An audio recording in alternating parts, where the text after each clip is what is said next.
সবসময় একা থাকার জন্য প্রস্তুত থাকুন। কিছু লোক হঠাৎ বদলে যায়। আজ আপনি তাদের জন্য গুরুত্বপূর্ণ, কাল হয়তো আপনি তাদের জন্য কিছুই না। মানুষ বদলায়, সম্পর্ক বদলায়, এটাই জীবনের আসল রূপ। হ্যালো ভিউয়ার্স, আসসালামু আলাইকুম।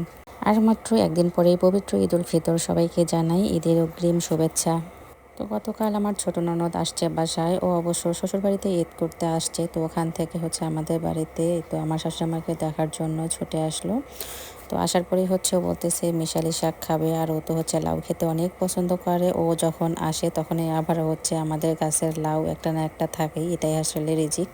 তো এদিক দিয়ে আবার দুইজন মিলে তো মিশালি শাক কিছু তুলে নিলাম। আর এই তো পাশেই আমাদের জমিতে আলু তুলতেছিল। তো এখানে আমার ননদের ছেলে, আবার ওর অনেক শখ, ও আলু কুড়াবে। তো যাই হোক, ওকে আর ওর মেয়েকে তো লাগিয়ে দিয়েছি আলু তোলার জন্য। তো দেখেন, আমাদের শায়নবাবুর চেয়ে নাবা অনেক চালাক। ও যাচ্ছিলই না আর কি, একেবারে ইজি ফিল করতেছিল না আর কি।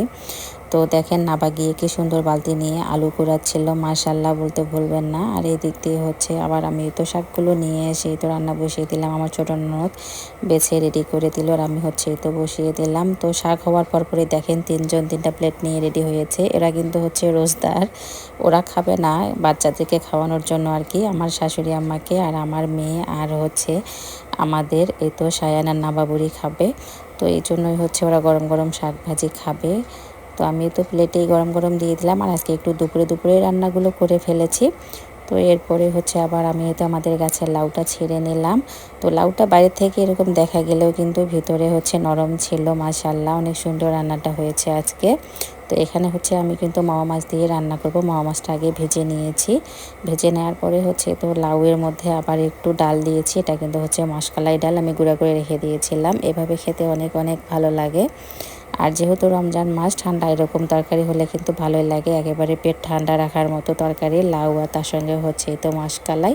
তো আমার লাউ রান্নাটা আপনাদের কাছে কেমন লাগলো অবশ্যই কমেন্টসে জানাবেন। আর যেহেতু লাউ রান্না করেছি, তো তার সঙ্গে একটু আলু ভর্তা না হলে কি চলে। তো যেই আলুগুলো এই তো আমাদের নাবামণি কুড়িয়ে নিয়ে আসছে, ওই আলুগুলোর মধ্যেই আমি একটু ভর্তা বানাইলাম। তো মাশাল্লাহ ভালোই লেগেছে খেতে, যেহেতু জমি থেকে একেবারে টাটকা আলু, কিন্তু অনেক অনেক মজার হয়েছিল। আর এখানে আমি কিন্তু শুকনো মরিচ আর কাঁচা মরিচ দুটোই দিয়েছি। আর আজকে ইফতারের কোনো আইটেমই আমি বাসায় বানাইনি, যেহেতু দুপুরে দুপুরে রান্নাগুলো করে বিকেলের দিকে একটু আমি ঘুমিয়েছিলাম।